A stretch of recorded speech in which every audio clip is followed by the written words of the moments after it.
First of all, excuse my Indian accent because I'm an Indian.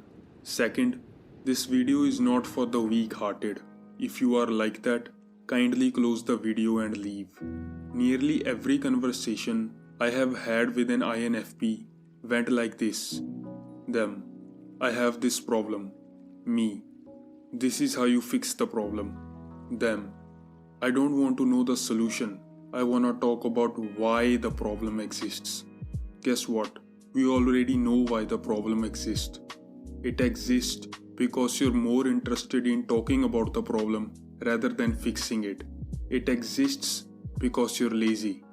The thing with you INFPs is that you have this rich inner world. You have a lot of stories to tell. But here's the catch.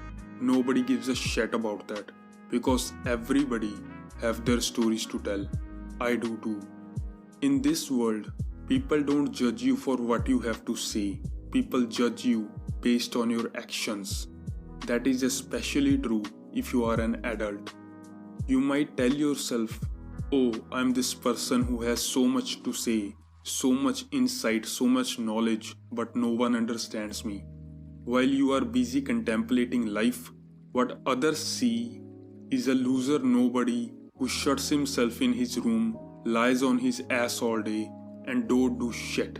This also rings true for ISFP, INTP, INFJs, or actually any other unhealthy type there is. Now you might say, I don't care what others think. You are lying. Everyone cares what others think. If you don't, then you're a psychopath. People don't care who you are. They only care about what you produce, what you can provide them, what you bring to the table. Often I have seen unhealthy types who don't want to admit their mistakes bring up the names of famous people who share their type. An unhealthy INFP would say, oh, you think I'm not good enough? Look at Hayao Miyazaki, George R.R. Martin, Timothy Chalamet. They are all INFPs and successful. You're just trying to bully me. These people are not famous for being INFPs. They are famous for what they produce. Hayao Miyazaki is not famous for being an INFP. Heck, he is not even famous for being Hayao Miyazaki. He is famous for being the founder of Studio Ghibli and producing all these amazing movies. He is famous for his product. Similarly, J.K. Rowling, although she is an INFJ, is not famous for her true self. She is famous for her product, the Harry Potter franchise.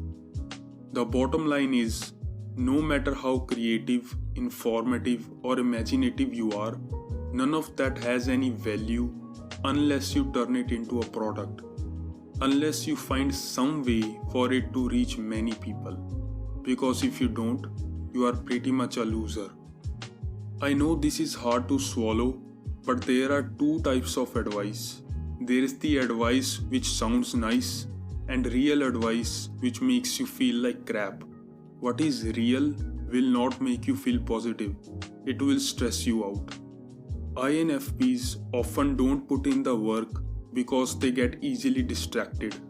I want you to understand, people who achieve big in life are not having a good time.